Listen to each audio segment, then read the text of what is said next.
This concept might seem extremely random and really out there, right? The idea of arguing and debating, right?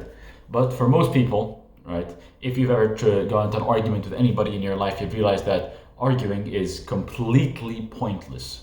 In every sense of the word, an argument will never ever be won, right? When there are two sides to an argument, right? There is the loser and there is the loser who feels like a winner. Arguments don't help influence the other person. Now, whenever you're arguing with someone, right, you're trying to prove your point, and usually you're trying to change the other side's opinion or viewpoint, right? If two people are arguing on animal rights, then the first side will try to prove their point and try to influence their point, right? Think of it as you want yourself to win, but you want to bring the other person to your team, right? Trying to recruit them to your team. In that case, I'll tell you this: arguing, shouting, presenting data and cold hard facts, that will never ever work, right? Telling somebody cold hard facts when they have a negative or antagonistic mindset to you, that will never ever work. You can try as hard as you can. You can threaten somebody. You can tell them the worst things they're gonna hear. You can tell them the best things they're gonna hear. It doesn't matter. They already have a set in stone antagonistic mindset. If you're in there to argue with someone, then they will never just concede. Just, yeah, sure, why not? You make sense. I'll concede instantly.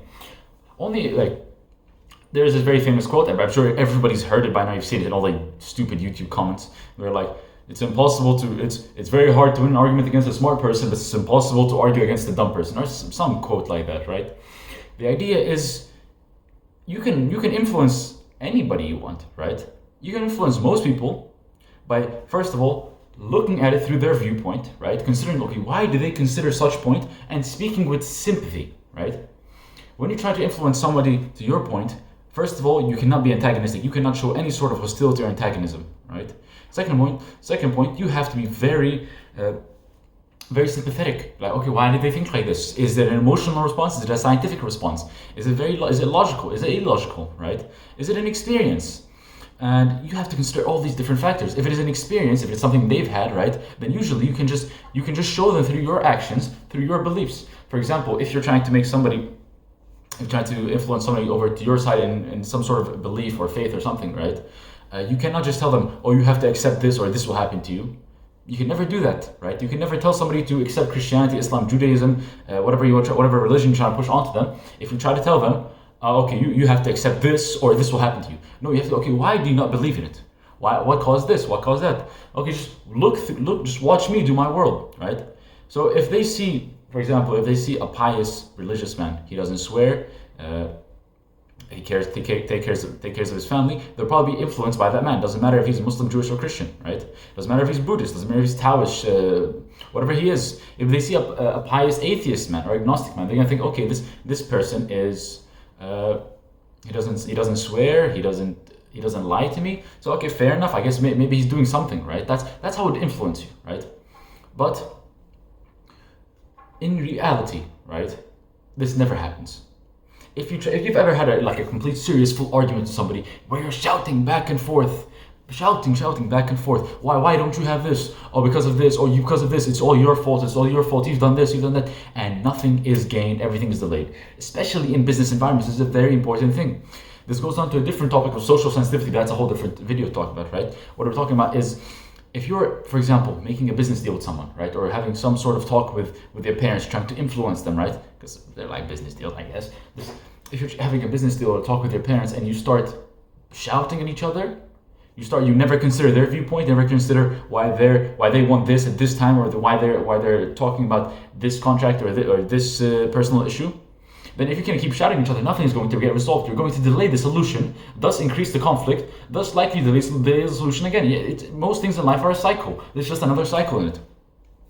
So understand that you have to be sympathetic with the other side. Why do they think like this? Okay, let me speak with sympathy from my side. Let me tell them a story from my experiences. Let me tell them how I feel whenever I do this thing, right? Or there's a problem blocking my path. How can we work together to resolve it?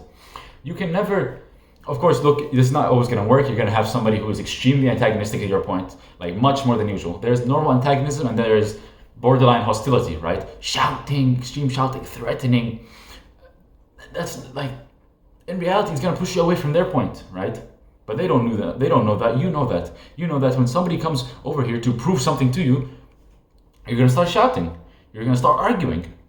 So sadly, that is the truth of it. That's just usually how it's gonna go. But with most interactions, most arguments, you can take it in, you can turn it into a level-headed debate where you're, first of all, you consider the other person's viewpoint. Why do they believe like this? Then you consider being sympathetic. Okay, how can we bring them over to our side in a sympathetic and caring way? There are different types of ways to do this. There's the experiences of it. Is it this because this person has experienced some sort of very bad relation with it when he was younger, right? Or is it because of a way that he's thinking logically? If it's logically, you can help debate over this while bringing up actual facts. Because usually whenever you bring scientific facts are very cold, they're like a very cold statement. What I mean by cold statement, they're very scientific, logical statement. If you tell somebody this fact happened at this time, at this date, at this, they're going to think to themselves, okay, he might be right, but I don't want to show him that he's right. It's such a demeaning way of talking to someone. The facts don't lie, this, okay, it's not going to work, right? Whatever Ben Shapiro says in his stupid arguments like, facts don't care about your feelings. Yeah, of course they don't, but people don't care about your facts, brother. If you keep telling somebody this at this time, these facts won't change anything. Telling somebody a fact about global warming or something, he doesn't care. You're not going to change his perspective. But then, if you tell somebody a story, this one's a very warm approach, right? If you tell somebody a story about your experience, this is a warm approach. It touches more the human soul, the careness in the human soul, like the love in the human soul. If you tell somebody, I had this amazing experience at this factory, or I had this, for example, there's a story in this book, How to Influence Friends and Win People.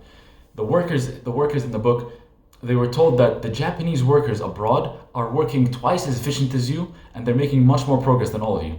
All the workers, they're complaining that, no way, impossible, this is not happening, whatever, right? They took a small batch of workers with them to show them the Japanese factory, and they were mind blown. They're like, okay, these workers are getting so much done at a much faster rate than us. So coming back, they tried talking to their friends. They're like, we have to stop our game, we have to do this, we have to adapt their strategies. And their friends started becoming hostile to the workers as well. So the workers came up with a plan. They're like, why don't we bring it up in a story way, right? Like a storytelling way, storytelling sense. So they had brought them out again, talked to them. And this time, they brought up a story. They brought up an engaging story. And by the end of the story, everybody was awestruck. They're like, okay, yeah, you're right. We have to do something.